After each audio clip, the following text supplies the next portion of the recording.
El día de hoy, queridos amigos, un programa en el que me tomo la libertad de autoinvitarme y lo hemos titulado Nuestras propias olas. Todos pasamos en la vida por ciertos momentos donde el oleaje, como sabes, me gusta hablar del mar. El oleaje, queridos amigos, golpea nuestra embarcación, golpea nuestra vida. A veces parece que nos saca de rumbo, que nos aleja, por así decirlo, del puerto de destino. Teníamos que detenernos a reflexionar. ¿Qué cantidad de olas que golpetean nuestro barco se producen precisamente por circunstancias ajenas muchas veces a nosotros? Huracanes que se presentan de repente y hacen que el mar se agite. Pero también imprudencias. No sé si ustedes recordarán, es probable que algunos lo hagan, una película con el guapísimo de George Clooney que se llamó La tormenta perfecta. La terrible imprudencia de este hombre y su tripulación de lanzarse a la pesca a pesar de todas las prevenciones que le estaban dando, a pesar de todo lo que se le comentaba de que por radio las tormentas se acercaban y eran sumamente peligrosas. Y sin embargo, él imprudentemente, por el afán de hacerse de una buena pesca, eventualmente pierde la vida junto con los del resto de la tripulación. ¿Cuántas veces nosotros nos metemos en tormentas por imprudencia, por no pensarnos las cosas? Pero más allá de lo fortuito, si así lo quisiéramos llamar, los vientos que no dependen de nosotros, las imprudencias que cometemos, muchas veces el oleaje que le pega a nuestro barco es un oleaje provocado por nuestras propias actitudes, por nuestras creencias, por todo aquello que, dándonos cuenta de ello o sin darnos cuenta de ello, nos lleva a que la embarcación parezca que va a perecer. Y eso es precisamente de lo que hoy quisiera conversar contigo y que he titulado Nuestras propias olas. ¿Cuál es la primera razón de que nosotros creamos un oleaje que golpea nuestra vida, golpea nuestro barco y nos puede en un momento determinado hacer perecer? Y esta primera ola provocada por nosotros la vamos a llamar la obsesión de controlarlo todo. La obsesión de controlarlo todo. ¿Conoces tú, mi querido amigo, mi querida amiga, personas que le solemos llamar son controladores? Lo quieren tener todo en la mano. El sartén por el mango, la burra por la cola. Quieren controlar no solo su vida, la vida de todos los demás. Y cuando algo se sale de sitio, bueno, parece que casi se mueren. Se violentan, se deprimen. Pero, queridos amigos, ¿de dónde ha salido este afán por controlarlo todo? Escasamente a veces podemos controlar nuestra propia vida. ¿Qué razón absurda le hemos dado a esta obsesión por controlar todo nuestro entorno? ¿Qué decir? Ya hemos visto que ni siquiera a los hijos podemos controlar, ni siquiera cuando están pequeñitos. ¿Tienen su propia voluntad? Pregúntate en cuántas ocasiones el dolor ha tocado a tu puerta, precisamente porque te has dejado caer en esa desesperación, en ese afán por controlarlo todo, que te desquicia cuando te das cuenta que eso no es posible. Pero bueno fuera que cuando algo nos pega, porque nos damos cuenta que no podemos controlarlo todo, bueno fuera que lo aceptáramos y que dijéramos, pues bien, me doy cuenta que el problema es que estoy tratando de controlar lo que no me corresponde, y debo soltar. Pero tristemente, cuando tenemos esta especie de obsesión por controlarlo todo, no solamente no soltamos, sino al contrario, queremos amarrar más. Y esto se va a convertir en una posible tormenta que nos cause, nos procure muchísimo daño. Y que no tiene nada que ver con una tormenta externa, sino con una situación que nosotros mismos estamos provocando. Qué importante no ser controladores. Pero es que aparte, no ser controlador es ser realista. Yo puedo tratar de orientar a mis hijos, tratar de conversar con mi pareja, tratar de motivar a mis compañeros de trabajo. Pero en última instancia, cada persona va a tomar sus propias determinaciones. Y vivir en esa realidad nos evitaría muchísimo sufrimiento. O sea que tómatelo en cuenta y definitivamente piénsatelo. Una segunda ola que nosotros mismos provocamos. El apego. El apego a las cosas y a la gente. ¿Es bueno tener cosas? Por supuesto que sí. ¿Merece la pena tenerlos? Si eres una persona honesta que trabaja, tienes derecho a tener. El problema no está en tener cosas. El problema está en apegarnos a ellas. Porque aun cuando sean nuestras, muchas veces van a dejar de estar ahí. Viene un temblorcillo y las cosas se caen y se rompen. Ya no están más con nosotros.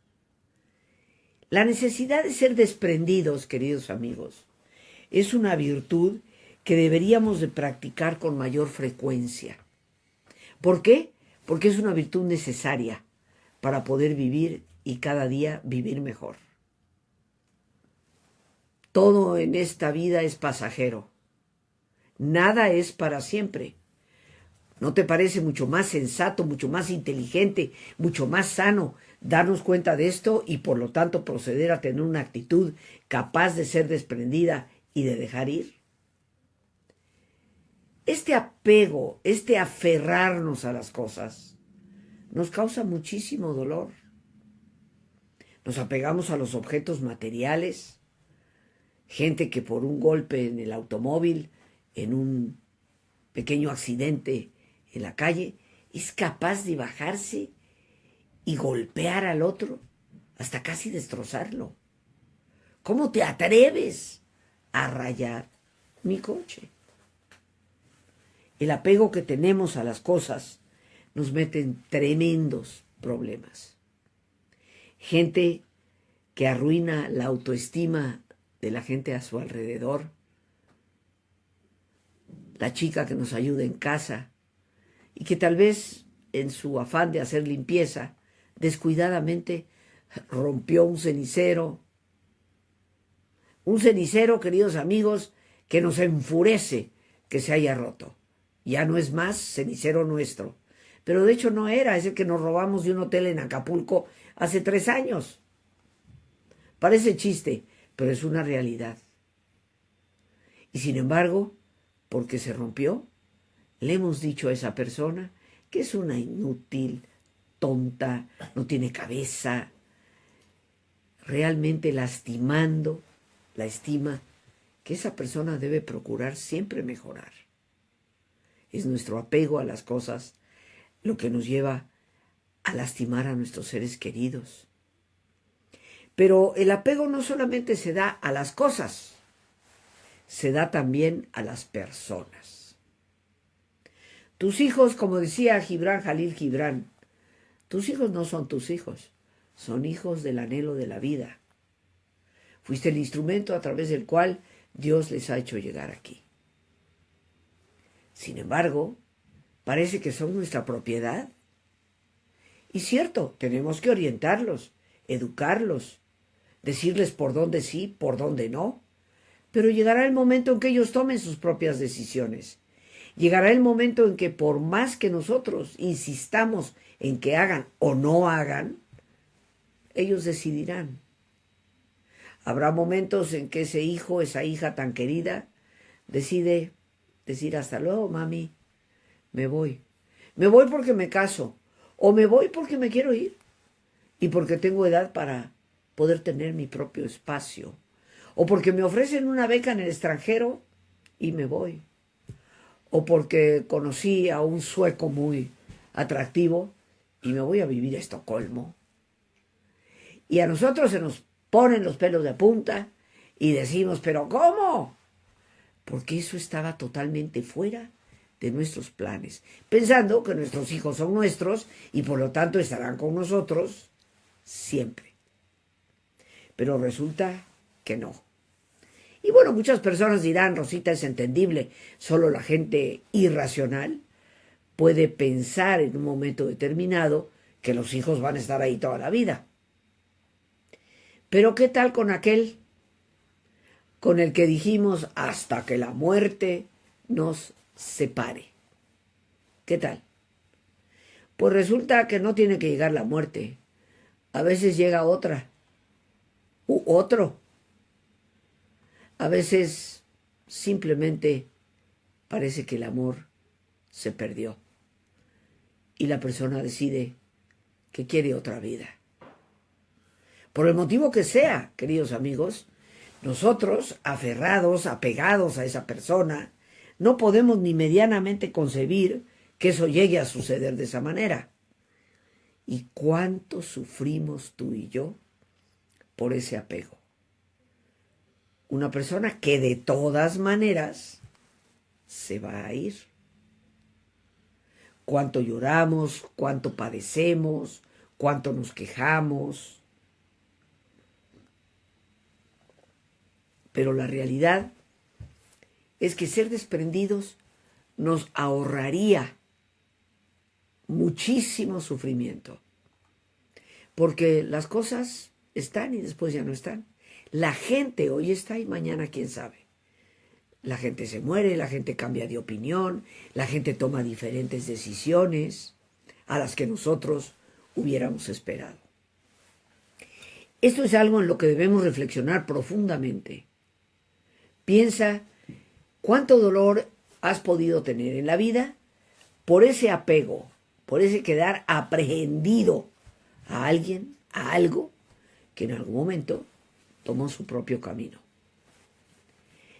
¿Cuánto podríamos evitar de dolor evitando estas olas que nosotros mismos estamos creando? Ahora, ojo, queridos amigos, que ser desprendido no significa ser indiferente.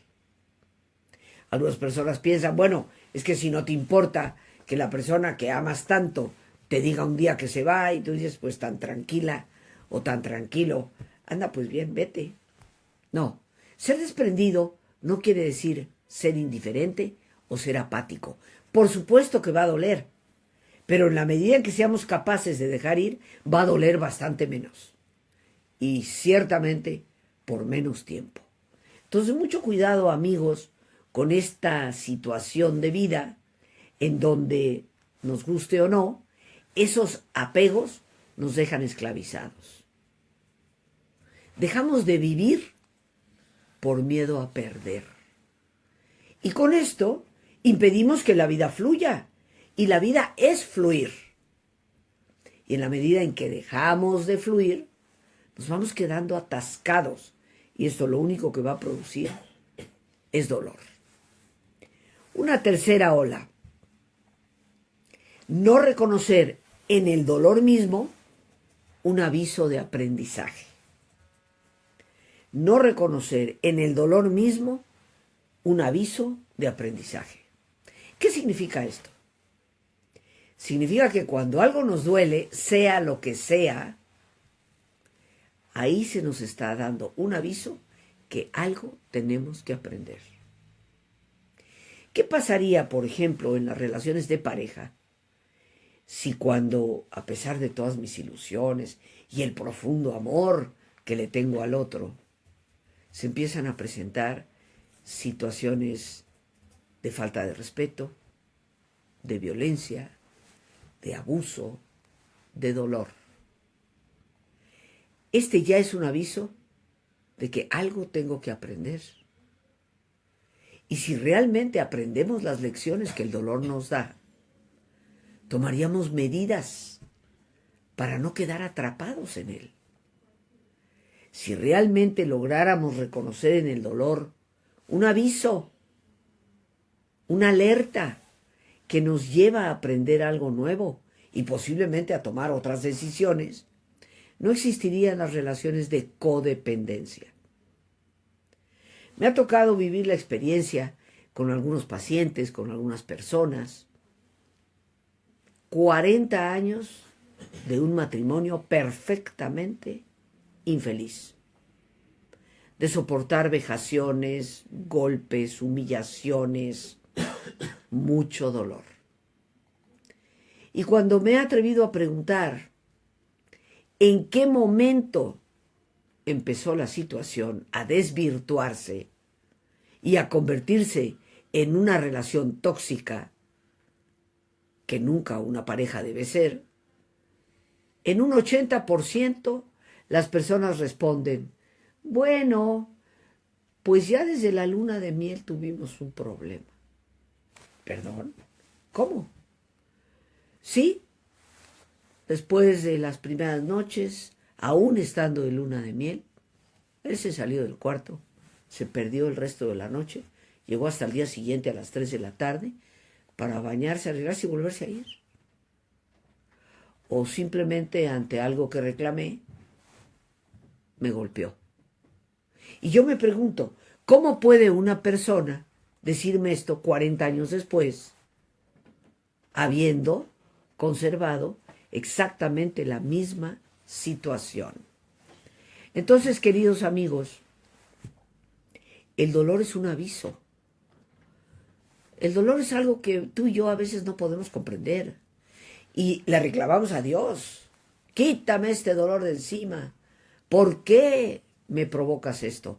Yo soy de la creencia profunda de que Dios nunca provoca el dolor. Y si en todo caso alguien quisiera decir, entonces, ¿por qué lo permite? Esa es una pregunta que tú y yo debemos de saber responder. Cuando cuestionamos, ¿para qué está este dolor aquí? ¿Qué me está tratando de decir el dolor? ¿Qué cosa debo de aprender en consecuencia de lo que me está ocurriendo? Pero si no nos abocamos a reconocer que el dolor es un aviso de aprendizaje, quedaremos en un oleaje turbulento una y otra vez. Una cuarta ola que nosotros mismos levantamos y hacemos golpetee nuestra embarcación. Las falsas expectativas respecto a cómo deben ser las cosas y cómo deben ser las personas. Nuestras falsas expectativas. Entonces resulta que pues yo ingreso en un trabajo con una expectativa de que ahí las cosas se deben de hacer ABC. Y resulta que me encuentro con que se hacen JXK. Y esto parece perturbarme de tal manera que mi embarcación y la calidad de mi vida, en consecuencia, se tambalea. Mucho cuidado, queridos amigos. Las expectativas que a veces tenemos están fuera de la realidad. Aquí voy yo y me caso. Finalmente, encontré al príncipe azul. Y me comprometo para el resto de mi vida. Y resulta que después de esa primera noche, después de ese beso más intenso que ninguno otro anterior, despierto y me doy cuenta que al lado mío no hay un príncipe azul, hay un sapo. ¿Qué voy a hacer? Pues una de dos, queridos amigos. O dejo al sapo porque me doy cuenta que por ahí no iba, o aprendo a amar al sapo. No hay de otra. Pero mi expectativa es irreal. Y tenemos muchísimo sufrimiento en la vida por estar esperando que las cosas sean de otra forma. Estar esperando que el jefe cambie de humor. Estar esperando que mi pareja me trate de otra manera. estar esperando que mi hijo haga o no haga, estar esperando que mis amigos sean más puntuales y más formales, estar esperando expectativas que la experiencia me está mostrando no están dentro de la realidad. Entonces, mi expectativa falsa respecto a cómo deben ser las cosas o cómo deben ser las personas es una fuente inagotable de sufrimiento. Mucho cuidado hemos de tener. Pongamos los pies en la tierra. Aceptemos la realidad como es. Preguntémonos, ¿puedo yo vivir con esta realidad? Porque déjame decirte que mi madre vivió muchísimos años con mi padre. Y mi padre tenía un carácter infernal. Lo amé profundamente, lo amo y le sigo dando gracias a Dios por haberlo tenido como papá. Un hombre honrado, recto, dedicado a su familia. Tenía muchas más virtudes que defectos. Y mi madre supo apreciarlo y saberlo. Y por eso su matrimonio no solamente perduró, fue un matrimonio que a pesar de sus encuentros tuvo momentos de intensa felicidad. Y mi madre, de hecho, al quedar viuda, nunca jamás quiso volver, a pesar de que tuvo pretendientes, ser una mujer muy bonita. Pero para ella mi padre había sido todo. No podía encontrar un hombre con las características tan extraordinarias que mi padre había tenido. Entonces, queridos amigos, poner los pies en la tierra no significa que porque las cosas no son exactamente como yo quería, las echo por la borda. No, tengo que aprender a navegar con esa carga diferente en mi barco. Pero mucho cuidado con esas expectativas falsas que nos causan tantísimo dolor. Y por último, tal vez una de las más peligrosas, una actitud, una creencia que hace que se levante un oleaje que nos golpea fuerte. Y esta quinta ola es la ilusión de permanencia. Y por lo tanto, una como especie de amnesia, de olvido, de que todo cambia y todo pasa. Porque sí, queridos amigos, parece que se nos olvida que nada es para siempre.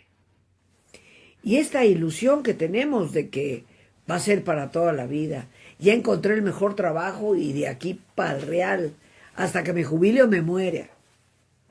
Y resulta que la experiencia nos va mostrando que no es por ahí. Que la vida nos muestra que todo pasa. Que esa amistad en la que yo tanta confianza puse, ese colaborador o colaboradora a quien le brindé esa confianza absoluta, me defraudó. Pero eso pasa, queridos amigos. Porque todo pasa. Como dije el otro día, hasta la ciruela pasa, reconociendo que es un mal chiste, aunque uno que otro le gustó. Pero vaya, sentido del humor. ¿Por qué le llamo ilusión de permanencia? Porque es una ilusión. Nada es permanente. Todo va a pasar. Una de las cosas que más me ha ayudado a mí en la vida, cuando me encuentro en medio de tormentas, en medio de grandes tribulaciones, es decir, a mí misma, esto también pasará.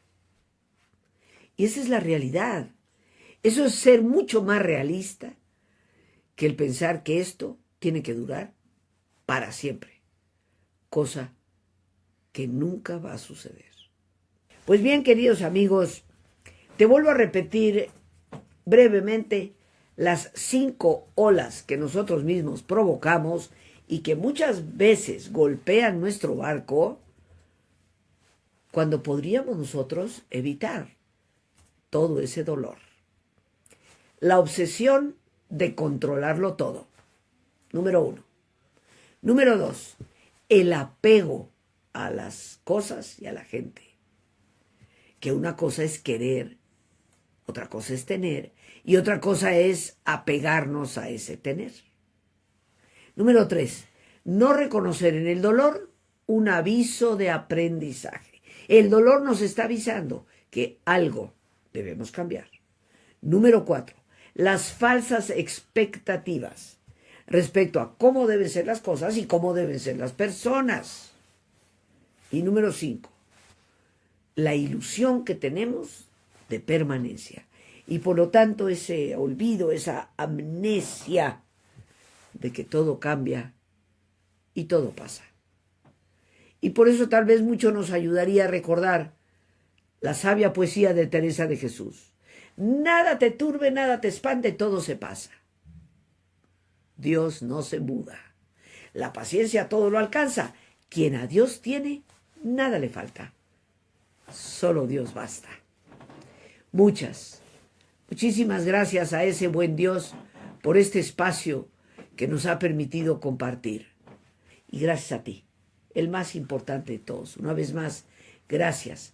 Muchísimas gracias por tu paciencia al escucharme, por ayudarme siempre a crecer contigo. Que Dios te bendiga.